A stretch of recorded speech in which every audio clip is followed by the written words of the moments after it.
நேற்றைய தினம் திரு சி.வி. சண்முகம் அவர்கள் திண்டிவனத்திலே பத்திரிகையாளர்களை சந்திக்கின்ற பொழுது அனைத்திந்திய அண்ணா திராவிட முன்னேற்றக் கழகத்தை பற்றியும் கழகத்தினுடைய பொதுச் செயலாளர் மாண்புமிகு முன்னாள் முதலமைச்சர் அண்ணன் எடப்பாடி அவர்களை பற்றியும் சில தவறான கருத்துக்களை சொல்லி கழகத்திலே குழப்பத்தை விளைவிக்க முற்பட்டு வருகிறார்.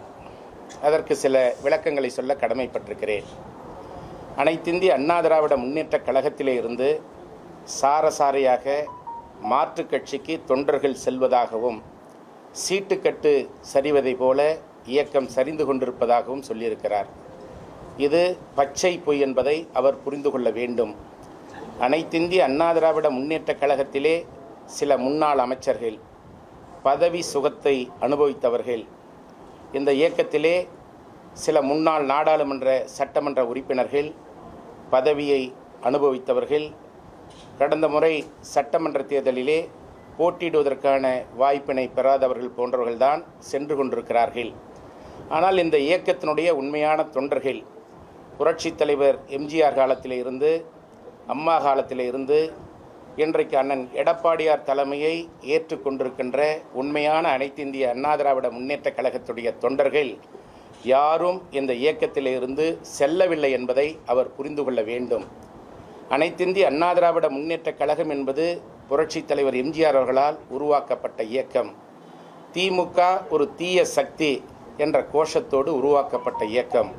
புரட்சித் தலைவி அம்மா அவர்களால் எஃகு கோட்டையாக மாற்றப்பட்ட இயக்கம். இந்த இருவரும் தலைவருடைய மறைவிற்கு பின்னால் அண்ணன் எடப்பாடியாருடைய தலைமையில் இந்த இயக்கம் இன்றைக்கு கட்டுக்கோப்பாக செயல்பட்டு கொண்டிருக்கிறது. எனவே இந்த இயக்கத்தில் இருந்து எந்த ஒரு தொண்டரும் செல்லவில்லை என்பதை அவர் புரிந்து கொள்ள வேண்டும் என்பதை இந்த நேரத்தில் நான் தெரிவித்துக் கொள்கிறேன்.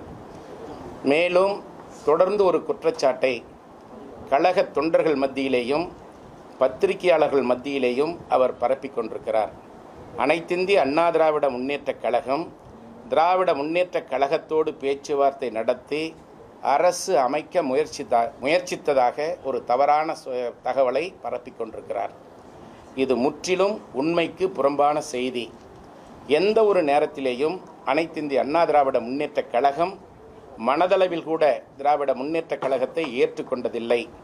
அண்ணன் எடப்பாடியார் அவர்கள் 4.5 ஆண்டு காலம் தமிழகத்தினுடைய முதலமைச்சராக இருந்த பொழுது திராவிட முன்னேற்றக் கழகத்தை எதிர்த்து கடுமையான குற்றச்சாட்டுகளை சொன்னவர் அண்ணன் எடப்பாடியார் அவர்கள். 2021 ஆண்டு முதல் 2026 ஆண்டு வரை தமிழகத்தினுடைய எதிர்க்கட்சி தலைவராக சிறப்பான முறையிலே பணியாற்றிய பொழுது கூட திராவிட முன்னேற்றக் கழகத்தை கடுமையாக குற்றம் சாட்டியவர் அண்ணன் எடப்பாடியார் அவர்கள். 2026 சட்டமன்ற தேர்தலிலே கூட 195 சட்டமன்ற தொகுதிகளுக்கு நேரடியாக சென்று மக்களை சந்தித்து தேர்தல் பரப்புரை மேற்கொள்ளுகின்ற பொழுது கூட திராவிட முன்னேற்றக் கழகத்தினுடைய செயல்பாடுகள், அந்த ஆட்சியிலே நடைபெற்ற தவறுகளை எல்லாம் மக்கள் மத்தியிலே தோலுரித்து காட்டியவர் அண்ணன் எடப்பாடியார் தான் என்பதை அவர் முதலில் புரிந்து கொள்ள வேண்டும்.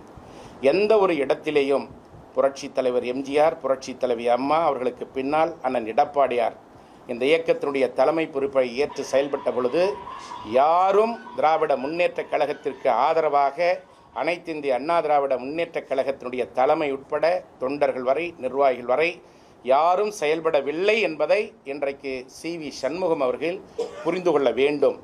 பிளே ஸ்டோர் மற்றும் ஆப் ஸ்டோரில் இருந்து பாலிமர் செயலியை QR கோடு மூலம் பதிவிறக்கம் செய்யுங்கள். செய்திகளை உடனுக்குடன் பெறுங்கள்.